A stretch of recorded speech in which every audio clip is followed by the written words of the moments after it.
Hello friends. तो पिछली video के बहुत सारे कमेंट्स सुनने के बाद, देखने के बाद और फिर से उनको एनालाइज करने के बाद मैं आज फिर से रविंद्र सर को फिर इनवाइट किया हमने अपने चैनल पे। और सबसे बड़ा कारण है उनको इनविटेशन का कि प्रॉपर्टी देखो का जो लेगेसी है, प्रॉपर्टी देखो का जो एक्चुअली मार्केट में वैल्यू है, उस पे लोगों के कमेंट्स बहुत हैं, उस पे लोगों के क्वेश्चनरीज बहुत हैं। और हम आज के डेट में सबको ये जवाब नहीं दे पा रहे हैं कि एक्चुअली रियल स्टेट में हमें क्यों इन्वेस्ट करना चाहिए और कहाँ इन्वेस्ट करना चाहिए। तो उसी सीरीज में मैं एक बार फिर से रविंद्र सर का इनविटेशन करता हूँ, इनवाइट करता हूँ और उनको फिर से कॉन्ग्रेचुलेट करता हूँ कि रविंद्र सर, हम बहुत प्लेजर फील कर रहे हैं कि आप हमारे चैनल पे फिर से आए हैं और आपने फिर से अपना समय दिया है। मैं अगर डायरेक्ट अपफ्रंट क्वेश्चन करता हूं तो मेरा सबसे बड़ा सवाल है रविंद्र सर आपके साथ कि जो एक्चुअली जो पिछला वीडियो जो अच्छा बूम किया उसके बाद कि सर वाई पुणे, पुणे में क्यों इन्वेस्ट करें कोई। और क्योंकि ये ऑडियंस का सवाल है तो मैं ऑडियंस का सवाल सबसे पहले आपके पास रखता हूँ। जी सर। सर पुणे में क्यों इन्वेस्टमेंट करना चाहिए, यही क्वेश्चन है लोगों का, बराबर है। जी जी। वैसे तो बहुत सारे मल्टीपल फैक्टर्स है उसके अंदर से, बट कुछ फैक्टर्स मैं आपको बताता हूँ। जैसे कि सबसे पहला तो पुणे के लोग बहुत अच्छे हैं, सबसे पहला। Thank you. दूसरा है पुणे का वेदर बहुत ही अच्छा है, सराउंडिंग हिल्स से पूरा फैला हुआ है। सब ये तो आजू मैं खुद भी बोलूंगा यस, सर। पुणे के आजू बाजू घूमने के लिए बहुत सारी हिल स्टेशंस है, बहुत अच्छी अच्छी हाँ, डेस्टिनेशंस है, कैची पॉइंट है। कैची पॉइंट्स है, लाइक रिवर्स भी है, जी। माउंटेन्स भी है। देन आपके सी साइड्स भी बहुत नज़दीक है।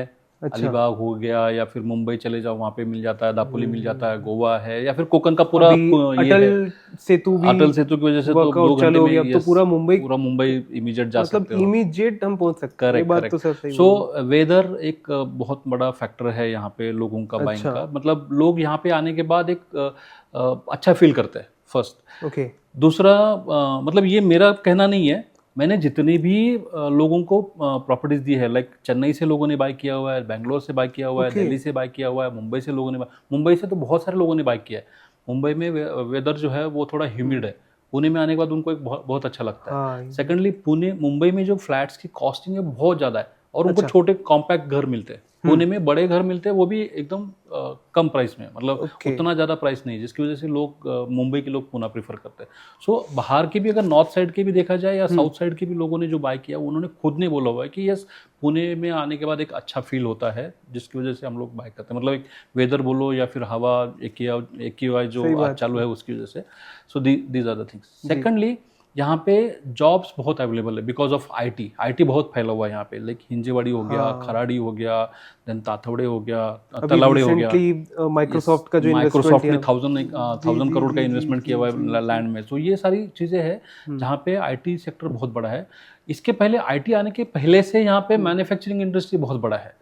उससे लाइक पहले का। हाँ, उसके पहले ही रांजनगांव में इतना सारा ऑटोमोबाइल इंडस्ट्री है, हाँ। चाकन में इतने चाकन। सारे ये है, भोसरी में है, ओके। देन इधर नगर, मतलब सतार रोड पे बहुत सारी इंडस्ट्रीज है, जिसकी वजह से ये मैन्युफैक्चरिंग हब भी है यहाँ पे, पहले से पहले मैन्युफैक्चरिंग से था। है यहाँ पे। यस, आईटी आईटी उसमें उसमें आ गया, आइसिंग ऑन द केक हो आइसिंग गया। ऑन द केक हो गया, तो वो दोनों चीज़ें हो गया। जी। सो ऐसे फैक्टर्स है जिन इंफ्रास्ट्रक्चर बहुत अच्छे है, कनेक्टिविटी बहुत अच्छी है। जैसे यहाँ से बैंगलोर जाना है, बॉम्बे जाना है, दिल्ली जाना है, हैदराबाद। हैदराबाद जाना है। सो एवरीवेयर पुणे सब अच्छी तरह से कनेक्टेड है, जिसकी वजह से लोग प्रीफर करते हैं। फ्लाइट कनेक्टिविटी भी इजी फ्लाइट है। कनेक्टिविटीज बहुत अच्छी है, फ्लाइट्स अच्छी अच्छी सारी लोकेशंस पे कनेक्टिविटी है। प्लस जी। फ्लाइट, मतलब ऐसे फैक्टर्स है जिसकी वजह से लोग यहाँ पे प्रॉपर्टी बाय करना चाहते हैं। प्लस सब उसके अलावा अगर मेन फैक्टर देखा जाए ना, तो बाकी सिटीज़ में जो कॉस्टिंग है प्रॉपर्टी की, वो यहाँ पे उतनी ज़्यादा नहीं है। अभी भी प्रॉपर्टी जो है, अफोर्डेबिलिटी जो है यहाँ पे, बाइंग कैपेसिटी लोगों के अंडर है, जो अच्छा। लोग बाय कर सकते हैं, जहाँ पे बाकी सिटीज़ में थोड़ा सा कॉस्ट ऊपर जाता है। मतलब बाकी सिटीज में एक बबल है, बबल है, प्राइस बबल है प्राइस कि बबल बोल सकते हो, या फिर एक्चुअल प्राइस बोल सकते हो, जो थोड़ा सा हायर लेवल जो पे, हायर लेवल जो पे। अफोर्डेबिलिटी थोड़ा सा ऊपर जाता है। मतलब ओके। मुझे अगर 70 लाख का बजट है 2 BHK का, तो वहाँ जी। पे शायद नहीं मिल सकता है। वहाँ पे जो प्रॉपर्टी है 2 BHK का 1 करोड़ के आगे ही मिलता है, जबकि पुणे में आज की डेट में भी आपको 45 लाख में भी प्रॉपर्टी 2 BHK मिल जाता है सेम साइज का, 70 लाख में भी मिल जाता है, और 1 CR में, डिपेंडिंग अपॉन द लोकेशंस। सो पुणे अच्छा। में बाय कर सकते हैं। ठीक। Yes. इसी से रिलेटेड एक सीरीज में एक और क्वेश्चन मैंने देखा था कि सर बहुत सारे स्पेसेस हैं यहाँ इन्वेस्टमेंट करने के लिए, करेक्ट। कमर्शियल है, रेजिडेंशियल है, हाँ। रेजिडेंशियल में भी 2-3 चीज़ें हैं, तो वो एक्चुअली क्या बेस्ट पोजीशन होगा और क्या बेस्ट पोजीशनिंग होगी अपने मनी को अगर कोई पार्क करना चाह रहा है इन सब पोजीशंस पे, तो वो किस तरीके से आप मतलब आपका क्वेश्चन ये है कि रेसिडेंशियल में इन्वेस्टमेंट करना चाहिए, कमर्शियल में हाँ, करना चाहिए? अगर कमर्शियल में करना चाहिए तो कौन से कमर्शियल हाँ में? मतलब अगर मैं शॉप्स में एज ए करना है? इन्वेस्टमेंट पॉइंट ऑफ व्यू से पूछूं करेक्ट। तो उसमें वो कोई पर्सन रेजिडेंशियल में जाए ठीक या है। कमर्शियल में जाए, क्योंकि रेजिडेंशियल में जाए या कमर्शियल, तो रेजिडेंशियल में आ रहा है तो उसमें प्लॉट्स भी हैं, फिर बंगलो विलास भी हैं, करेक्ट। फिर उसके बाद आपके पास अगर वो कमर्शियल में जा रहा है तो अलग उसके पास और प्रोडक्ट्स हैं, और फिर रेजिडेंशियल में उसको आपको फ्लैट्स भी आप ऑप्शन देते हैं। करेक्ट। तो और उसके बाद आपके बिल्डर्स भी आते हैं, तो कैसे आप उसको सेग्रीगेट करते हैं और क्या आप सजेशन देते हैं? सी इन्वेस्टमेंट दोनों जगह पे वाइज इन्वेस्टमेंट रहेगा। रेसिडेंशियल में भी एक अलग टाइप का इन्वेस्टमेंट है, कमर्शियल में भी एक अलग टाइप का इन्वेस्टमेंट है। कमर्शियल में जो इन्वेस्टमेंट होता है वो थोड़ा प्राइस वाइज बड़ा अमाउंट लगता है उसमें, जो कमर्शियल में इन्वेस्टमेंट होता है। बड़ा Commercial- ticket size बड़ा है। टिकट साइज है जिसमें पैसा ज़्यादा लगता है, जी, जो हर किसी के बस की बात नहीं रहती। जिसके पास बट पैसा उसका है आरओआई भी तो ठीक रहता है सर, आरओआई डिफरेंट रहता है। मैं बताता इन हूँ आपको सेंस थोड़ा। ऑफ मैं आपके मंथली रेंटल हाँ, और इन सब मैं चीजों दोनों में। के ऊपर बात करता हूँ, जी। आपको दोनों का डिफरेंस बता देता हूँ। अगर कोई रेसिडेंस में रेसिडेंशियल प्रॉपर्टी लेना चाह रहा है या फिर इन्वेस्टमेंट करना चाहता है, रेसिडेंशियल में क्या होता है, दो चीज़ें होती है। एक तो उसको रेंटल भी मिलता है, प्लस अच्छा। प्रॉपर्टी का एप्रिसिएशन, मतलब रेसिडेंशियल प्रॉपर्टी का एप्रिसिएशन भी ज़्यादा होता है। ओके, ठीक है, रेसिडेंशियल का अप्रिसिएशन भी होता है, प्लस उनको रेंटल भी आता है। अच्छा कंपेरेटिवली कमर्शियल के थोड़ा कम रेंटल रहता है, लेकिन अच्छा। रेसिडेंशियल में एप्रिसिएशन ज़्यादा होता है। ठीक है। अच्छा, रेसिडेंशियल आप property any time immediate sell out कर सकते हो, हाँ, उसके लिए तुरंत। बायर्स बहुत सारे रहते हैं, वो सारी चीजें मतलब रीसेल इजी है। रीसेल इजीली है। ओके, कमर्शियल में रीसेल थोड़ा सा इजी नहीं होता, क्योंकि उसके हर कोई बायर नहीं है। उसके लिए एक लिमिटेड क्राउड है जो कमर्शियल बाय करना चाहता है, हाँ, जिसका क्योंकि या तो एंड यूज है या फिर इन्वेस्टमेंट है, वो दोनों टाइप के। ओके। इन्वेस्टर तभी इन्वेस्ट करता है अगर उसको वो ऑप्शन इजी, मतलब लिक्विडिटी लगता है, तो मतलब उसका आरओआई अगर अच्छा बैठता है तो। सही बोल रहे हैं ठीक है। तो जनरली मेरा ये रहता है कि लोगों को ये सजेशन रहता है कि कमर्शियल में जब भी प्रॉपर्टी बाय करो, एनी टाइप की प्रॉपर्टी, कोई भी प्रॉपर्टी बाय करो इन्वेस्टमेंट के लिए, प्री लॉन्च में बाय करो, जहाँ पे अभी तक एक्सकेवेशन भी स्टार्ट नहीं हुआ है, बिल्डर ने जस्ट अभी लॉन्च किया है, उस स्टेज में बाय करो। बट रेरा आया है या नहीं वो चेक करो, मतलब उसका रेरा आने के बाद ही उसको बाय करना चाहिए। मैं सर एक कॉन्ट्रडिक्टरी क्वेश्चन पूछ रहा हूँ आपसे। हाँ। पुणे में मैंने देखा है, मतलब जैसा आपने पिछले वीडियो में बताया भी था कि यहाँ 2020 और 2021 में जितने भी नियरिंग पोजीशन थे या पोजीशन हो रहे थे जो 4-5 साल से बिके नहीं थे, वो बिक गए सब। बराबर है। सर मैंने ऐसा कहीं नहीं देखा जो यहाँ पर ये अभी लॉन्चिंग करते हैं और अभी एक्सकेवेशन भी स्टार्ट नहीं होता और उसको बेच देते हैं। बेच देते ऐसा नहीं है, लोग बाय कर लेते हैं उसको एक्चुअली। अच्छा। डेवलपर तो बेचना ही चाहता है, लेकिन लोग भी बाय कर लेते हैं, बिकॉज लोगों को एप्रिसिएशन मिला हुआ है। कुछ पिछले कुछ सालों से लोगों को एप्रिसिएशन दिखाई दिया है। कोविड के बाद जिन्होंने बाय किया है उनको गड्ढा ही बना रहा, मतलब गड्ढा भी खुदा नहीं रहता, एक्सकेवेट हुआ नहीं रहता और तुरंत बाय कर लेते, बिकॉज क्या होता है, प्लानिंग दिखा के, क्योंकि उनको आइदर कुछ डेवलपर भी उसमें इन्फ्लुएंस करता है, प्लस चैनल पार्टनर्स भी उसमें इन्फ्लुएंस करते हैं लोगों को कि यहाँ पे ये चीज़ आने वाली है, यहाँ पे ये चीज़ आने वाली है, वहाँ पे वो रोड बनने वाला है, यहाँ पे ये रोड बनने वाला है, इसका अपार्टमेंट ऐसा बनेगा, वो सब। एंड जब लोग एक्चुअल रियलिटी में देखते हैं, वो भी समझ लेते हैं कि हाँ ये सच में आने वाला है क्या। अच्छा, मतलब आप ये भी कह रहे हैं कि ऐसा एक्चुअल हुआ भी है, पहले हुआ भी है। यस, इसी वजह से रिजल्टेंट की वजह से अगर किसी डेवलपर पे ज्यादा ट्रस्ट बन रहा है, क्योंकि ये तो ट्रस्ट की बात होगी ना सर। ये उन्हीं डेवलपर्स का फ्लैट्स बिक रहे हैं जिनका लिगेसी अच्छा है, जिनका रेपुटेशन अच्छा है, जिनका प्रीवियस ट्रैक रिकॉर्ड अच्छा है, जहाँ पे डिलेज नहीं हुआ है, जहाँ पे कहीं कंस्ट्रक्शन रुका नहीं है, अभी तक पोजीशन डिले हुआ, ऐसा किसी का नहीं है। ऐसे ही डेवलपर्स का वो माल बिकता है, अदरवाइज किसी का फ्लैट ऐसे फ्लैट्स नहीं बिकते। जो लोकल डेवलपर्स है, लाइक छोटे छोटे डेवलपर्स है, उनका भी बिकता है, बट इतना स्पेस से नहीं बिकता जितना ये। तो सर अगर मैं आपसे कुछ चुनिंदा डेवलपर्स का अगर मैं आपसे पूछूं कि कुछ अगर आप बता सकें, सजेस्ट कर सकें, तो वो सजेस्ट करेंगे या फिर वो आप अपने चैनल पे बुला करके आप 1-to-1 कंसल्टेंसी करेंगे?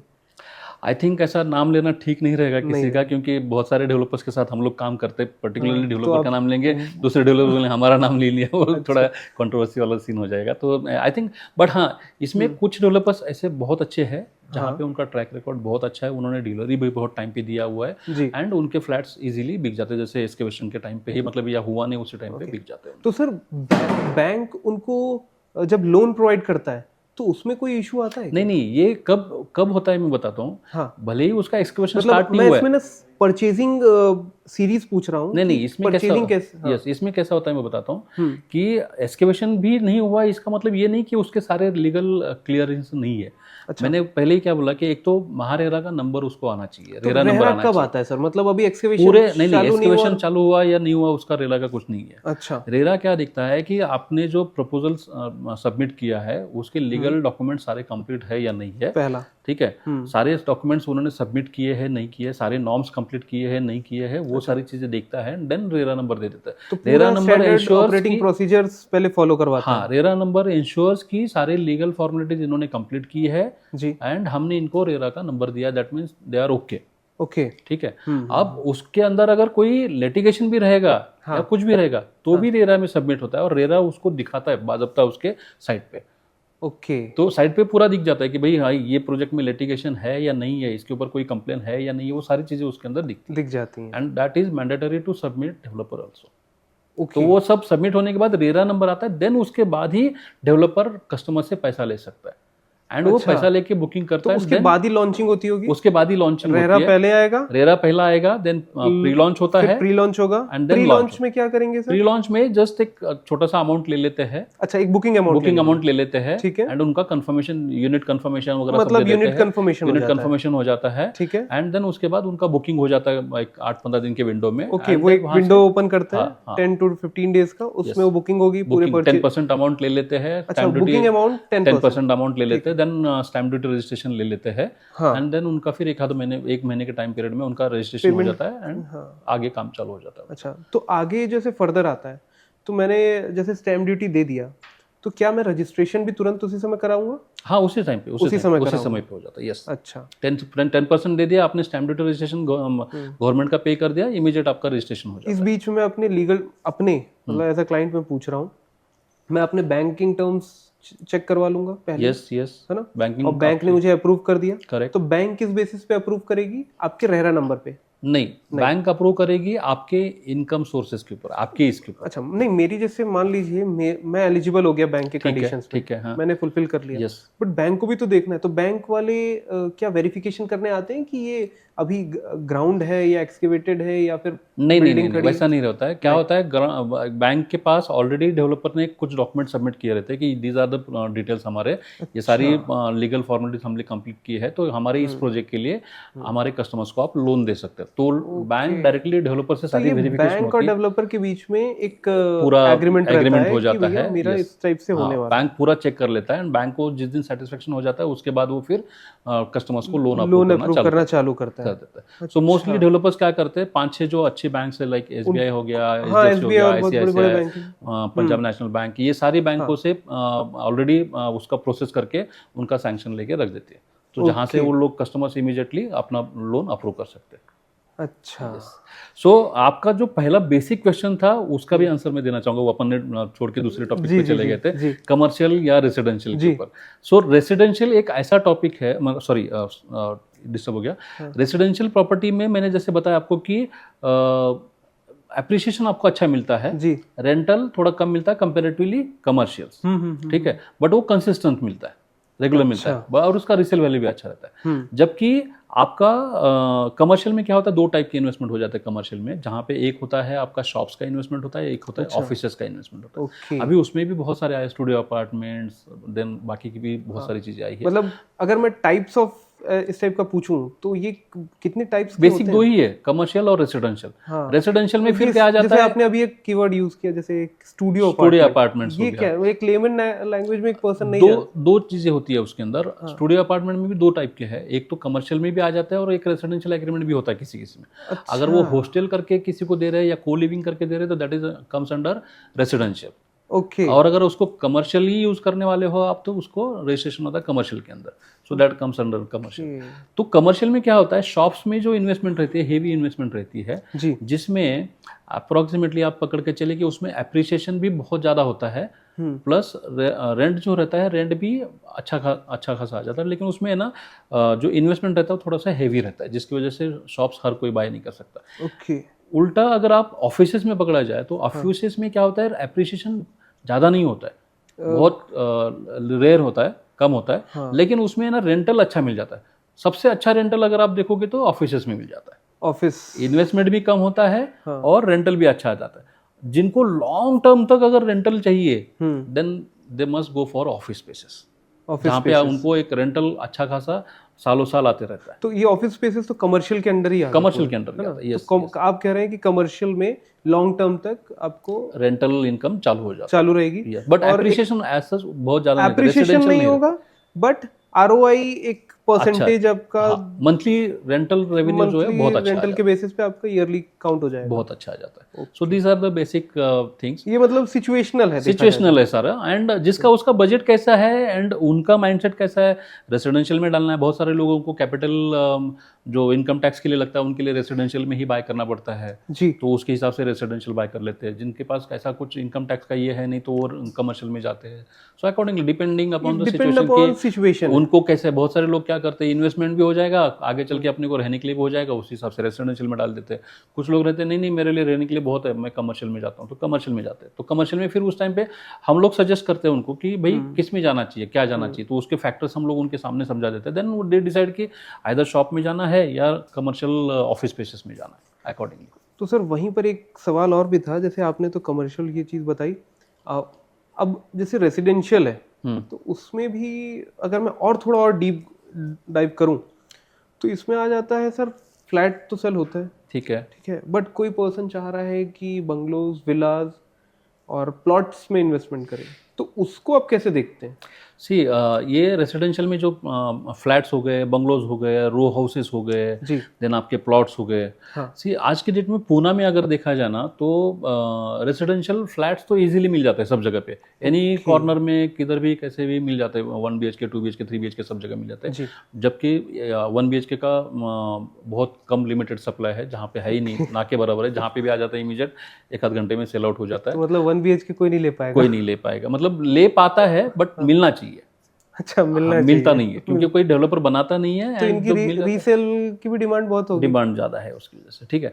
बट जैसे सेम सिचुएशन है रो हाउसेस एंड बंगलोज की। सिटी के अंदर रो हाउसेस और बंगलोज बनाना हर किसी डेवलपर को नहीं परवड़ता है, अच्छा, ठीक है, जिसकी वजह से रो हाउसेस बंगलोज कोई नहीं बनाता है, बहुत रेयर, मतलब आप जगह नहीं बची ना सर, टाइप मतलब 5 डेवलपर्स भी नहीं बना सकते। मतलब आज के डेट में अगर पुणे में अगर आपको बंगलो लेना है, you don't have any single option, 1 या 2 ऑप्शन है, उसके अलावा थोड़ा आउटसाइड जाना पड़ेगा, जाना पड़ेगा, जहाँ पे सिटी के बाहर में जाना पड़ेगा, देन आपको वहाँ पे प्लॉट मिल जाता है, आपको जैसा चाहिए वैसा ये कर सकते। बट प्लॉट में रिस्क ये है कि प्लॉट्स जो है यहाँ पे 2 टाइप के प्लॉट्स मिलते हैं, यहाँ पे रेसिडेंशियल जोन वाले प्लॉट मिलते हैं प्लस NA मिलते हैं। I suggest NA, non agricultural जिसका हुआ है, NA प्लॉट्स करके आते हैं, वो NA प्लॉट्स लेना एनी टाइम बेटर। कोई अप्रूवल पेपर रहता है? यस, NA का एक पूरा डॉक्यूमेंट रहता है जिसके ऊपर लिखा हुआ था ये वाला लैंड का डिटेल्स लिखा रहता है, दैट इज NA अप्रूवल रहता है उसका। सो तो आप लोग जैसे अगर मैं प्रॉपर्टीज देखो की बात करूं तो प्रॉपर्टीज देखो NA प्लॉट्स भी सेल करती है? हाँ, only NA plots, not residential zone वाले प्लॉट हम लोग नहीं करते, सिर्फ NA प्लॉट्स, वो भी अच्छे डेवलपर्स के है, अच्छे लोकेशंस पे है, जहाँ पे लोगों को बेनिफिट हो सकता है, आने जाने के लिए अप्रोच रोड्स है, ऐसे वाले प्लॉट्स ही हम लोग बेचते हैं। तो ये तो रही सर इन्वेस्टमेंट की बातें, वाई पुणे, ये तो समझ में आ गया हमारी ऑडियंस को, मुझे भी। अब अगर मैं एक बायर प्रोस्पेक्टिव से पूछूं, क्योंकि ये क्वेश्चन था, तो एक कमेंट था जिसमें ये पूछा गया था कि क्योंकि पुणे ईस्ट है, पुणे वेस्ट है, Pune north, Pune south, Pune central, ये 4, 5, 6 जगह जितने भी एक लोकेशन के हिसाब से एक बायर को प्रॉपर्टी लेने के समय क्या प्रॉब्लम्स फेस कर सकते हैं, क्या प्रॉब्लम्स आ सकते हैं, और उससे पहले उसके प्रिकॉशंस, या वो एक लैंड को परचेज या फ्लैट को परचेज करने से पहले उसे क्या माइंड में रखना चाहिए before buying, before investing on this? समझ, ठीक है। सो इसमें ना 4-5 ही चीज़ें उनको ध्यान में रखनी है। सबसे पहले तो उनको लोकेशन डिसाइड करना है। सबसे पहला लोकेशन। लोकेशन, ठीक। अच्छा लोकेशन मतलब वो सिर्फ एरिया का नाम नहीं, ओके। वो एरिया में भी एरिया बड़ा होता है, तो उसके अंदर फिर एक्चुअल जो प्रॉपर्टी है जी। वो कौन से रोड पे है, उस रोड का फ्यूचर क्या है, वो रोड कहाँ पे कनेक्ट होती है, वो कितनी बड़ी है, कनेक्टिविटी वो इम्पोर्टेंट है। मतलब लोकेशन एक पहला पॉइंट हो गया। दूसरा, बिल्डर का रेपुटेशन, बिल्डर कितना रिलायबल है, बिल्डर का पहले का ट्रैक रिकॉर्ड क्या है, वो बहुत इंपॉर्टेंट है। ठीक है, बिल्डर कितना मतलब ट्रस्टवर्दी है, ट्रस्ट उसका वो सब मार्केट चेक में करना रेपुटेशन बहुत कितना है। जरूरी है। पहले कितने प्रोजेक्ट्स उन्होंने टाइम पे डिलीवरी किए हैं वो देखना। लोकेशन, बिल्डर, लोकेशन हो गया, बिल्डर हो गया। तीसरी चीज, आप वहाँ के बिल्डर के साथ साथ प्रोजेक्ट की लीगैलिटीज भी चेक करो। अच्छा। हाँ, लीगैलिटीज बहुत इंपॉर्टेंट है, क्योंकि उस प्रोजेक्ट में एक तो रेरा मिला है क्या, उस प्रोजेक्ट को रेरा ने सैंक्शन किया है क्या। लीगल डॉक्यूमेंट्स अगर चेक करना चाहूँ तो मैं कैसे जा सकता हूँ? आप रेरा के साइट पे जाके चेक कर सकते हो, तो सारे मैं डॉक्यूमेंट्स पे वहाँ पे जाकर रहते के हैं। कर सकता सबसे हूँ? पहले तो रेरा आया है या नहीं, उस प्रोजेक्ट के लिए रेरा है या नहीं है वो चेक करना। हाँ। अगर रेरा नंबर आ गया है तो रेरा का वो नंबर लेके आप अपने वेबसाइट पे जाके, महारेरा की वेबसाइट पे जाके वहाँ पे आप चेक कर सकते हो। सारे डॉक्यूमेंट, सारी इन्फॉर्मेशन, पूरा डिटेल्स मिल जाएगा। बढ़िया। तो सारे डॉक्यूमेंट्स, सैंक्शन, सब कुछ मिल जाता है वहाँ पे। ठीक। इवन वहाँ पे किसी ने लीगल केस किया हुआ है उस प्रोजेक्ट पे के ऊपर, किसी ने कंप्लेंट किया था, वो भी वहाँ पे दिखाई देती है। ओके। सो वहाँ पे पूरी इन्फॉर्मेशन मिल जाती है लीगल हो गया। फोर्थ चीज आपको देखनी है कि उसमें फ्यूचर डेवलपमेंट क्या है उस लोकेशन में। अच्छा। आगे कुछ ग्रोथ है उस लोकेशन में, डेवलपमेंट होने वाला है, नहीं होने वाला है, वो चीज़ बहुत इंपॉर्टेंट है। उस लोकेलिटी की फ्यूचर डेवलपमेंट क्या होने वाली है वो चेक करना बहुत ज़रूरी है। जैसे मैं अगर एग्जांपल लूँ, हिंजेवाड़ी में अभी जैसे माइक्रोसॉफ्ट का एक लेटेस्ट न्यूज़ है, एक आज से लेटेस्ट नहीं बोल सकते, 2-3 महीना पुराना, ठीक है, कि वो 500 समथिंग वैल्यू का उन्होंने इन्वेस्टमेंट किया। 1000 करोड़ का 1000 करोड़ का इन्वेस्टमेंट है एक्चुअली। हाँ, तो न्यूज़ में बहुत 2 लैंड पार्सल लिए उन्होंने। हाँ, 2 लैंड पार्सल लिया उन्होंने। तो अब मान लीजिए किसी की जॉब लगी है हिंजेवाड़ी में, कोई क्लाइंट है हिंजेवाड़ी में जॉब करता है, हिंजेवाड़ी फेज 1 में है, तो अब उसको अगर बाई करना है तो वो कैसे वो आपके इस सेटअप में आएगा? क्योंकि हिंजेवाड़ी में तो बहुत एक्सपेंसिव मिलेगा हिंजेवाड़ी फेज 1 में, तो वो कैसे अपने आप को चूज करेगा कि मुझे इन सब चीज़ों के साथ जाना है मुझे? क्योंकि आपके हिसाब से पहला तो वो लोकेशन तो हिंजेवाड़ी होगी, बट हिंजेवाड़ी में तो जितने भी डेवलपर्स होंगे वो तो हाई प्राइस कोट कर रहे होंगे। करेक्ट। इसमें क्या होता है कि जैसे लोकेशन की मैंने बात की, लोकेशन में भी क्या होता है कि अब जब अपना बजट उतना नहीं है तो फिर हम लोग उस लोकेशन को पकड़ के नहीं बैठ सकते। अगर मेरा बजट ही 1 करोड़ का है एंड मुझे बानेर में ही प्रॉपर्टी चाहिए तो वो पॉसिबल नहीं है, क्योंकि बानेर में आज के डेट में प्रॉपर्टी 1.20 के नीचे आती नहीं है 2 BHK अगर। और ये भी तो कंडीशन आ जाती है ना कि जरूरी थोड़ा ना है कि क्योंकि इतनी फ्रेजाइल मार्केट है आईटी कि 1 साल बंदा कहीं पर जॉब कर रहा है, फिर वो कहीं और शिफ्ट किया। तो नेबरहुड जो लोकेशन है उसका मतलब, अभी समझो हिंजेवाड़ी में उनका जॉब है, फेज 1 में जॉब है, फेज 1 में अफोर्डेबिलिटी नहीं है उनकी। अच्छा। वहाँ पे बाय नहीं कर सकते क्योंकि उनका बजट नहीं उतना। सो बाजू की लोकेलिटी है, महाड़ूंगे है, वहाँ पे बाजू में जा सकते हैं, हार्डली 1-1.5 किलोमीटर का डिस्टेंस है। वहाँ से अगर बाजू में चले जाते हैं तो वाकड़ है, वाकड़ में मिलना पॉसिबल नहीं है, बट वाकड़ के बाजू मारुंजी है या फिर ताथोड़े है या फिर पुनावड़े है। जैसा बजट रहेगा उसके हिसाब से थोड़ा दूर जाना पड़ेगा उनको, तभी वो ले पाएंगे, अदरवाइज वो नहीं ले पाएंगे। और आज की डेट में अगर उनके पास उतना ही बजट है तो आज मैं सजेस्ट करूंगा कि उतने बजट में नियर बाय लोकेशन में जहां पे भी प्रॉपर्टी मिलती है आज बाय करके रखे। तो सर ये नियर बाय कितना किलोमीटर मान लीजिए? दैट डिपेंड्स कि उनका बजट कितना है। अगर समझो उनका बजट ही 40 लाख रुपए का है। मैं सर पुणे के ना 5 पॉइंटर्स को थोड़ा सा फोकस करता हूँ। जैसे एक आपका ईस्ट में खराड़ी है, वेस्ट में बानेर है, फिर रावेत पुनावले है, और आपका कोथरूड वाला एक एरिया हड़पसर। तो ऐसे करके 2-4 पॉइंटर्स हैं जहां पर एक्चुअली डेवलपमेंट है। ठीक है। तो अब एक आपने बोला नियर बाई, ठीक है, तो ये नियर बाई क्या होता है सर? मतलब जैसे मैं खराड़ी में जाकर के इन्वेस्टमेंट, नियर बाय मतलब मैंने बोला कि उनका बाइंग इंटेंशन कौन से लोकेशन के लिए, लेट्स से खराड़ी के लिए है, तो खराड़ी के बाजू वाले जो लोकेशंस है, लाइक केशव नगर हो गया, वागोली हो गया, या फिर और भी बजट कम है तो धानोरी हो गया, देन चरोली हो गया। दीज आर द लोकेशंस जहाँ पे मतलब उसी के नियर बाय। मैं अगर समझो आप खराड़ी में ढूंढ रहे हो, मतलब खराड़ी के लिए लोकेशन ये कंसंट्रेट कर रहे हो तो बाइनरी के लिए नहीं जा सकता ना, क्योंकि बाइनरी इज डिफरेंट वो लोकेशन, पूरा लोकेशन ही शिफ्ट हो कंप्लीट जाएगा। Different. Near by means that उस लोकेशन के 1-2 किलोमीटर 2-3 किलोमीटर 2-3 किलोमीटर 4 किलोमीटर के अंदर उसके अंदर जा उसको आप सकते हो। नियर बाई हाँ, कह रहे उसको नियर बाय, हैं। ठीक है। Depending upon the budget. तो सर चौथा पॉइंट आपने क्या मेंशन किया है? मैंने बोला कि फ्यूचर डेवलपमेंट मतलब वहाँ पे आगे चल के क्या फ्यूचर है, वहाँ पे आईटी कंपनीज वहाँ पे आने वाली है, कमर्शियल्स आने वाले हैं, मॉल्स आने वाले हैं, रोड्स अच्छे बनने वाले हैं या बने हुए, इंफ्रास्ट्रक्चर क्या है वहाँ पे, उसके ऊपर मतलब उस लोकेशन का डिमांड क्या है आगे, उसके ऊपर डिपेंड करता है। अच्छा, ठीक है, तो ये 4 पॉइंटर्स बहुत इंपॉर्टेंट है। इसके साथ में कुछ पॉइंट्स है, जैसे उस जो भी आप प्रोजेक्ट सेलेक्ट करोगे ना, हाँ, उसके अंदर की एमिनिटीज क्या है, अच्छा, वाटर सप्लाई का क्या प्रोविजन है, ओके, वो सबसे इम्पोर्टेंट वो तो है। कोई ध्यान नहीं देता ठीक है, सर। दूसरी चीज है उसके अंदर प्रोजेक्ट के अंदर एसटीपी डब्ल्यूटीपी प्लांट्स है या नहीं है, मतलब water treatment plant, sewage treatment plants है कि नहीं। देन वहाँ पे वाटर सेव करने के लिए कुछ फैसिलिटीज दी गई है या नहीं दी गई है, मतलब वाटर कंजर्व करने के लिए। क्योंकि सर एक नया जो बायर रहता है, फर्स्ट होम बायर रहता है, वो तो इतना डीप नहीं जा पाएगा। नहीं जाता है, बट वो जाना चाहिए एक्चुअली, क्योंकि वो तो जैसे अब वो 25 to 35 के बीच का एज ग्रुप में होगा। करेक्ट, और वो जस्ट उसकी कुछ सेविंग के बाद वो तुरंत प्लानिंग करता है, वो परचेज करने जाता है। करेक्ट। तो वो तो एसटीपी तक पहुंच ही नहीं पाएगा सर। वो तो सिर्फ और सिर्फ बायर के सेलिंग पॉइंट में ही और वो जो सेलर बैठा है सामने, तो उसमें तो घूम जाएगा sir. Correct, that's why I suggest कि चैनल पार्टनर के थ्रू प्रॉपर्टी बाय करो। अच्छा, आपको उनको सारी चीज़ों का नॉलेज रहता है, उनके थ्रू बाय करेंगे तो उनको पता रहता है, वो आपको बहुत अच्छी प्रॉपर्टी। इसको भी, इस क्वेश्चन को हम सर एक नए वीडियो में कवर करेंगे जरूर। डेफिनेटली। ठीक है। तो सर बहुत बहुत धन्यवाद मैं आपको फिर से देता हूँ, और मैं बहुत खुश हूँ और बहुत प्लेजर फील करता हूँ कि आप मेरे चैनल पे फिर से आए।